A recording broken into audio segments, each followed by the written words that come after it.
یہ آیت ہے نا یہ جو آیت ہے 7 سمندروں کی چابیاں اسی آیت کے اندر ہے. 7 زمینوں 7 آسمانوں اور جتنی بھی مخلوقات ایسی ہے جو ڈس سکتی ہے، جو چیر پھاڑ سکتی ہے، یا ایسی آفتیں اور بلائیں جو آنے والی ہیں، ان سب کو سنبھالنے کے لیے یہ آیت آخری طاقتور ترین آیت ہے، اور یہ عمل حیرت انگیز ترین عمل ہے. میں چند سانسیں پڑھواؤں گا، میں آج چند سانسیں پڑھواؤں گا، اور آپ کو علم ہے کہ یہ کتنی سانسوں کا عمل ہے؟ 40 سانسوں کا عمل ہے. اس کو دیکھتے ہوئے 40 سانسیں، اور ہر سانس میں اپنے مقصد، اپنی مشکل، اپنی پریشانی، جادو، جنات، بندش، بیماریاں، ناکامیاں، تکلیفیں، مشکلات، مسائل، الجھنوں کا ہر سانس میں تصور کرنا ہے. اگر چاہتے ہیں کہ ہمیشہ تونگری رہے، مالداری رہے، عزت رہے، بھرم رہے، اور نسلیں پتہ نہیں کتنی آئیں گی کوئی خبر نہیں، اور ان کا رزق کشادہ رہے، کیسے ہوگا؟ کس طرح ہوگا؟ تو اس کا واحد حل اور اس کا واحد راستہ صرف یہی ہے. اپنے مالوں کو سوچیں، یہ میرا مال اللہ نے دیا ہے. میرے والد غریب تھے، میرا دادا غریب تھا، یا میرا والد مالدار تھا، یا میرا دادا مالدار تھا. آج اگر ان کی جائیداد اور چیزیں مجھ تک پہنچی ہیں تو ان کے پاس راز کیا تھا؟ یہ ضروری ہے. میرا ایک اور پیغام بھی سن لیجیے گا. یہ ضروری ہے کہ اپنی نسلوں کو فقیر اور غریب اور منگتا چھوڑ کے نہیں جانا. جتنی استطاعت ہو ان کے لیے اتنا جائیداد، پراپرٹی، مال، کوئی رزق کو چھوٹا سا چھوڑ کے جانا ضروری ہے. اپنی نسلوں کو خالی چھوڑ کے نہ جانا. اگر وسائل ہیں، حلال کے راستے ہیں، اگر نہیں ہیں کوشش کرتے رہیں. اللہ کا مال اللہ کے ذمہ ہے، اللہ کا نظام اللہ کے ذمہ ہے. یہ آپ اگر اپنے پاس کچھ مال رکھتے ہیں، کچھ جائیداد رکھتے ہیں، سونے جواہرات رکھتے ہیں، یا کچھ چیزیں رکھتے ہیں، اگر آپ رزق حلال میں سنبھال کے رکھا ہوا ہے اور سال کے بعد ان کی زکوٰۃ دیتے ہیں اور رکھتے ہیں، تو یہ حرام نہیں ہے، اسباب کے موافق ہے اور توکل کے خلاف نہیں ہے. ایسا کرنے سے آپ گناہگار نہیں ہوں گے. ڈھاکہ میں ایک بازار ہے، اس کا نام خانم بازار ہے. خانم رئیس اعظم تھا، رئیس اعظم. پر اس نے زکوٰۃ، عشر، ہدیات، صدقات کے لیے اپنا مال محفوظ نہ کر سکا. بہت رئیس تھا. اس کے بارے میں تھا کہ 40 دن تک اگر گھوڑی دن رات دوڑتی رہے، گھوڑا دوڑتا رہے تیز رفتار، اس کی جاگیر ختم نہیں ہوگی. 40 دن 40 راتیں، 40 دن 40 راتیں ختم نہیں ہوگی. باپ کے مرنے کے بعد بیٹی کو ایک چسکا پڑ گیا. وہ تھا کپڑے کے پھاڑنے کی آواز. کپڑا نا پھٹتا ہے تو اس کی ایک آواز ہوتی ہے، بس اس کو آواز اچھی لگتی تھی. تھانوں کے تھان آتے تھے، وہ سارا دن قیمتی بوسکی کے، کرنڈی کے اور قیمتی کپڑے پھاڑتی تھی، اس کو ٹکڑے کرتی تھی. اس کا مشغلہ تھا. اور بیٹے کو مشغلہ یہ پڑ گیا، اس وقت نئی دیا سلائی آئی تھی، یہ ماچس کی ڈبیاں، تیلیاں، وہ ماچس کی ڈبیاں اور تیلیاں جلاتا تھا. اس کا بارود کی بو سے اچھی لگتی تھی. بارود ہوتے نا، وہ بارود لگا ہوا تھا، تو 2 بارود آپس میں ٹکراتے ہیں، شعلہ نکلتا ہے، اس سے بو بھی نکلتی ہے، اس کو بو اچھی لگتی تھی. ایک وقت آیا کہ وہ خالی ہو گیا. اور خانم فارسی کا لفظ اصل میں، وہ ایک اس گلی بازار کے چوراہے میں کھڑی ہوتی تھی ایک جگہ اور بھیک مانگتی تھی، اور اس کے نام پہ خود بازار کا نام خانم بازار پڑ گیا. میں جھنگ میں گیا، پرانی بات ہے، ہمارے ایک مخلص ہیں ان کے ہاں، ایک چوک میں کھڑا تھا، تو وہ چوک سے ان کی گاڑی لینے آئی کہ آگے راستہ سمجھ نہیں آ رہا تھا. تو مجھے کہنے لگے آپ میری گاڑی میں بیٹھ جائیں. میں ان کی گاڑی میں بیٹھ گیا. مجھ سے کہنے لگے یہ جو چوک ہے نا، فلاں فلاں، میں نام نہیں لیتا، فلاں فلاں، اس کی اتنی جاگیر تھی کہ 3 دن 3 راتیں گھوڑی دوڑتی رہتی تھی، ختم نہیں ہوتی تھی. اور پھر ان کی نسلوں میں کوئی ایسا آیا اور خود اس کو کوئی ایسی چیز پڑ گئی کہ ایک وقت تھا اسی چوک پہ کھڑے ہو کے بھیک مانگتا تھا. اور ایک دفعہ سخت سردی تھی، بھیک مانگ رہا تھا، سردی میں ٹھٹر گیا اور ٹھٹر کے تو میں چھپ گئے جیسے آج کل سردی ہے. رات کو وہیں مر کے پڑا تھا. صبح اٹھایا، کچھ لوگوں نے چندہ کر کے کفن دے کے دفن کر دیا. میرے حضور کا فرمان ہے اپنے مالوں کو زکوٰۃ کے ذریعے محفوظ کرو، محفوظ کر لو. اگر محفوظ نہ کیا، نسلوں میں فقر اور فاقے، غربت، تنگ دستیاں، فقیری اور منگتا ہونا نسلوں کو دیکھے جائیں گے. پھر نسلیں کہیں گی پدرم سلطان بت، ہمارا باپ، ہمارا دادا بادشاہ تھا، جاگیردار تھا، مالدار تھا. ہمارے بڑے بتاتے ہیں زندگی بھر کے لیے فقر، فاقہ، غربت اور تنگ دستی سے بچے رہیں گے. غیب سے اللہ کا نظام ایسا چلے گا، ایسا چلے گا، ایسا چلے گا. اللہ سارے بھوکے ہوں گے، سارے پیاسے ہوں گے، سارے فقیر ہوں گے، سارے منگتے ہوں گے. اللہ تجھے کھلائے گا بھی صحیح، پلائے گا بھی صحیح، سلائے گا بھی صحیح. عزت کے تکیے، عزت کے لقمے، عزت کے جام، عزت کے جام. مالک بن دینار رحمت اللہ علیہ کے پاس ایک بندہ ہدیہ لے کے آیا.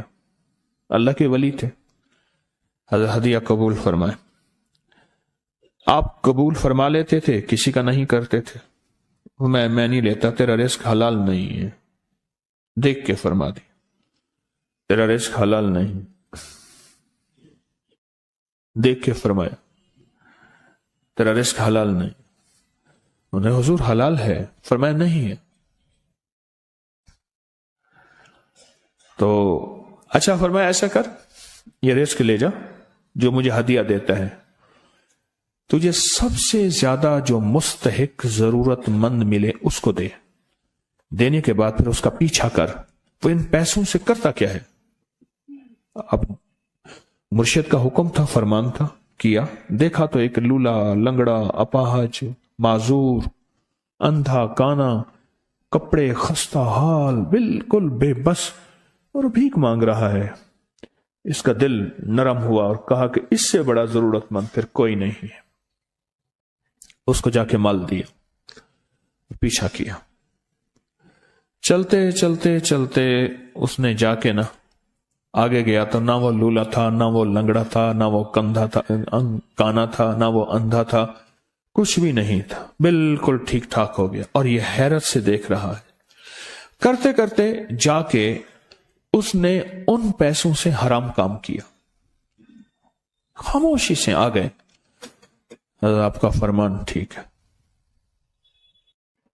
میں اب یہ میرے پیسے لے، یہ جا کے کسی ایسے بندے کو دے جو تجھے سب سے زیادہ مالدار نظر آتا ہو، خوشحال نظر آتا ہو، بہترین نظر آتا ہو. اب پیسے لے لیے. اب دیکھا تو ایک صاحب ہیں، بڑے قیمتی گھوڑے پہ، لاجواب پوشاک ہے اور بہت اچھی حالت ہے ان کی، بہت اچھی حالت. سوچا کہ حضرت نے فرمایا تھا کہ سب سے زیادہ خوشحال کو دینا. اس کو جا کے پیسے دیے، اس نے لے لیے. اب اس کا پیچھا کیا. وہ ایسی دکان پہ گیا جہاں سے راشن لیا جاتا ہے. اس نے تھوڑا تھوڑا راشن لیا. وہ حیران ہو گئے، اتنا مالدار آدمی ہے، ایسے راشن لے رہا ہے جیسے کوئی بندہ روز کی آئے روز کی کھائے، اتنا ضرورت مند. اس کا پیچھا کیا. ایک پرانی حویلی تھی، ایک پرانا محل نما ایک گھر تھا، ٹوٹا پھوٹا. اس کا جا کے دروازہ کھٹکھٹایا. ابھی اندر جانے ہی لگا تھا تو اس نے لگام پکڑ لی.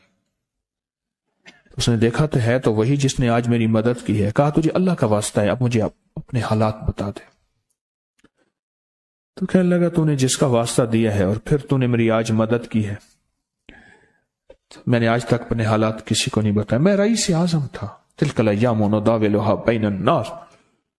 اللہ کی طرف سے آزمائش آ گئی اور فقر، فاقہ، غربت، تنگ دستی ختم، ہر چیز ختم ہو گئی.